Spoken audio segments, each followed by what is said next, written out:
Hey everyone, it's January 13th, and that means that if today's your birthday, you share it with the anniversary of the Nika Riots that left tens of thousands of dead and led to the destruction of half of Constantinople. And they happened right around here. And as always, I'd like to apologize for my terrible Latin pronunciation in this video.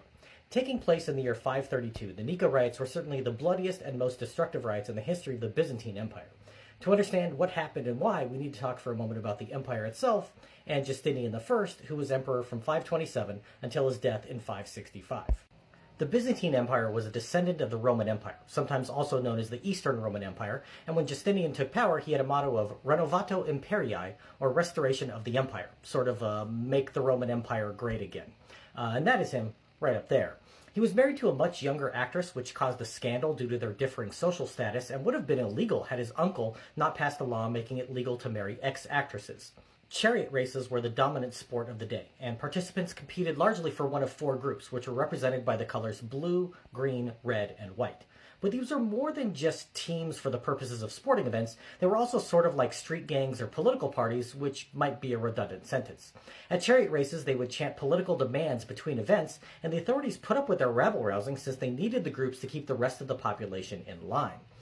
By the time of Justinian's rule, only the blues and greens had any real power, and he was a supporter of the blues, though he tried to remain neutral to reduce the influence of the groups on the administrative state. The blues were more of a lower-class group, while the greens tended to come from noble families, many of whom worked in the government. Members of the blues and greens had been arrested in 531 for a murder after a previous riot. They weren't all that unusual after chariot races, sort of like hooligans at soccer games or Raider fans anywhere we go.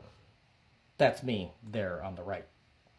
After surviving an execution attempt on January 10, 532, one blue and one green escaped and hid in a church where a crowd gathered. To calm the crowd, Justinian declared that a chariot race would be held on January 13th and that the sentences of the escapees would be commuted to time in prison.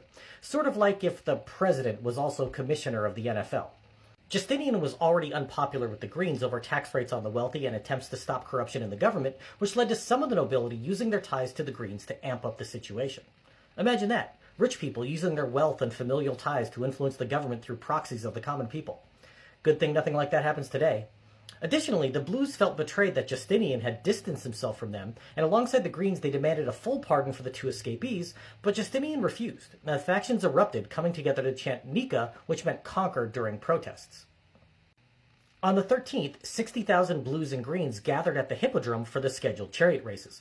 By the end of the day, the crowds were chanting Nika in unison instead of their normal chants about their pet issues, and violence erupted, with the angry crowd attacking the palace next door. And by now, the crowd had grown to over 100,000 people. Violence spread across the city, and the famed church Hagia Sophia was burned to the ground along with half the city. They declared that another man, a green named Hypatius, who was the nephew of the emperor prior to Justinian's uncle, was the true emperor and demanded that Justinian step down. Rather than offer political concessions, Justinian attempted to appease rioters by offering them more chariot races, which failed to calm the crowd. He considered fleeing, but instead had a popular eunuch general enter the Hippodrome unarmed and bribed the blues into standing down, pointing out that he was a blue and the man they were backing was a green. Here, have some coins.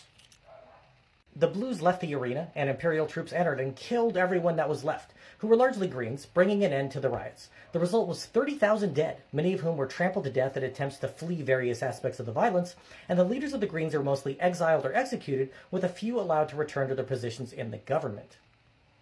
Justinian then rebuilt Constantinople, which is now known as Istanbul. You can learn a lot about that name change from a serious documentary made by a group called They Might Be Giants. And he reigned another 33 years until his death in 567.